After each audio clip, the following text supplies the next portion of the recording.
IIT versus NIT. జనరల్గా ఏంటి అంటే ఐఐటి కాలేజెస్ అంటే ఏంటి, ఎన్ఐటి కాలేజెస్ అంటే ఏంటి. సో బేసికల్లీ మనం ఇక్కడ ఇన్ఫ్రాస్ట్రక్చర్ విషయంలో చూసుకుంటే ఐఐటీస్లో ఇన్ఫ్రాస్ట్రక్చర్ అనేది చాలా పెద్దగా ఉంటుంది.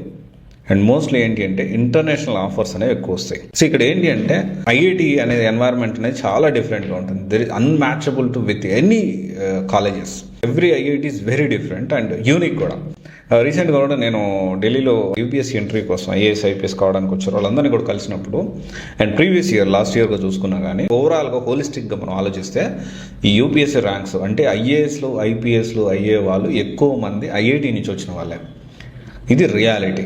సో అయితే ఇక్కడ మేజర్ డిఫరెన్స్ ఏంటి, ఐఐటి అంటే ఇన్ఫ్రాస్ట్రక్చర్ విషయంలో చూసుకుంటే సో రెండు సిమిలర్గా ఉంటాయి. సో వరల్డ్ క్లాస్ ఇన్ఫ్రాస్ట్రక్చర్ అయితే ఉంటుంది.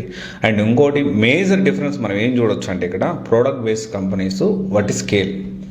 ఇక్కడ ఐఐటి నుంచి పిక్ చేసుకునే వాళ్ళని వాళ్ళు minimum 50 lakhs 70, 80, 1 CR 2 CR 3 CR international offers ఇవన్నీ కూడా ఎక్కువగా ఐఐటి నుంచి వాళ్ళు పిక్ చేసుకుంటారు.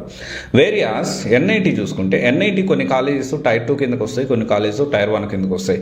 లైక్ ఇప్పుడు NIT Trichy, NIT Rourkela, NIT Warangal, NIT Allahabad ఇవన్నీ కూడా ఏంటి అంటే టైర్ 1 కిందకు వస్తాయి. సో ఇవి కాకుండా మిగతావన్నీ కూడా టైర్ 2 కిందకు వస్తాయి. ఇంకోటి వచ్చేసి ఏంటి అంటే ఐఐటీస్ అన్ని కూడా 23 కాలేజెస్ అయితే ఉన్నాయో మొత్తం కూడా టైర్ 1 కిందకే వస్తాయి.